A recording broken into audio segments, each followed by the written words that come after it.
This is for sure going to ruffle some feathers out there, but before I get into the worst thing you can do to your horse's hooves, I want to clarify one thing that gets a little misused sometimes, and that is the word farrier.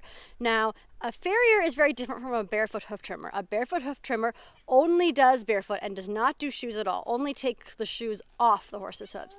Now, a farrier is trained to shoe a horse and do corrective shoeing, which is another video, and they also sometimes will trim without putting shoes on, but they are by no means experts in doing a barefoot trim for horses because it is completely different than a trim you do for shoes.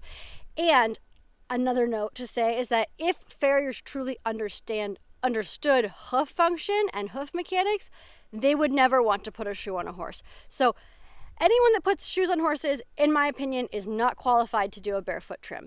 Here we go. The absolute worst thing you can do for your horse's hooves is to put shoes on them.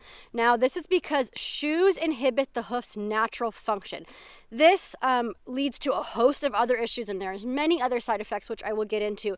But the main source of all of that is that the hoof can no longer expand and contract when it's moving. Now, farriers will tell you that, no, we only put the nails near the toe quarters. So because the shoe is not nailed on near the heel quarters and the heel, that the hoof can still expand and contract. But that's just simply not true. The hoof is one singular piece and it moves completely together. If you are immobilizing the front with the nails near the toe quarters, then the heels cannot expand and contract. It can't not expand at one point and expand at the other. That's just not how it works. So that's not true, and that's something that misleads a lot of people, I believe. Now, this expansion and contraction is so important for shock absorption, blood flow, many other things.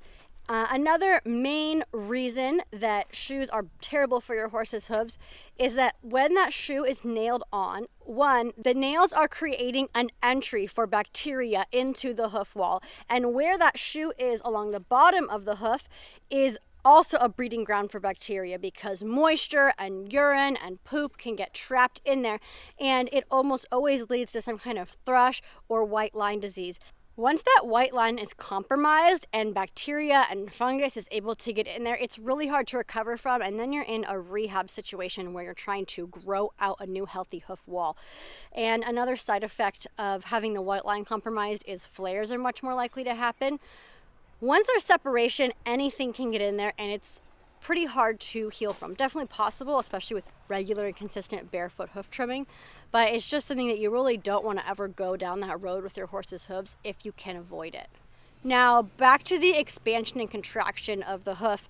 When the hoof steps, it expands, and when the leg is lifted, the hoof is contracted. So when the shoe is nailed on, the hoof is contracted. So think about it. The heels are going to become contracted. If the horse is constantly walking around with the hoof unable to expand in that contracted position, the heels are going to contract and those heels are going to look more pinched. You see it's really common. You might even not realize that it's not correct because so many horses' hooves have this. It's one of the biggest things that I end up correcting in my work. Now, also with that expansion and contraction is a blood pumping mechanism. So there are veins and arteries inside the hoof, and when that hoof is stepping and expanding and contracting, it's shooting the blood back up to the heart. So there's reduced blood flow when there's shoes on. There's reduced shock absorption from this expansion and contraction, so arthritis is much more likely to develop.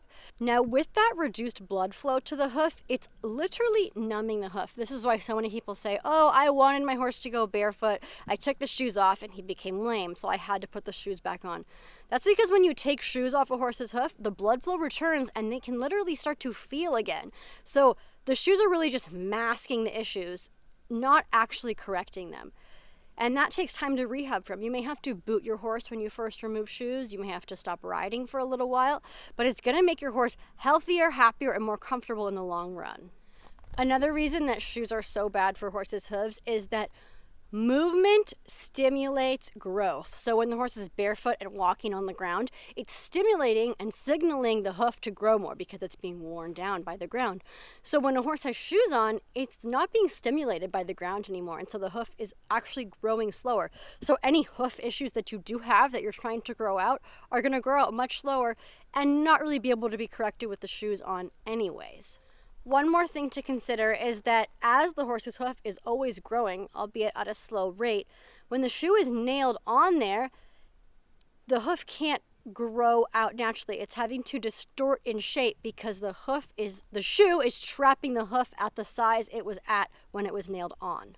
That's one reason that there are so many hoof distortions that come along with shoes. The most common is contracted heels. Underrun heels are also really common. These are just some of the main reasons why shoes are the worst thing you can do to your horse's hooves.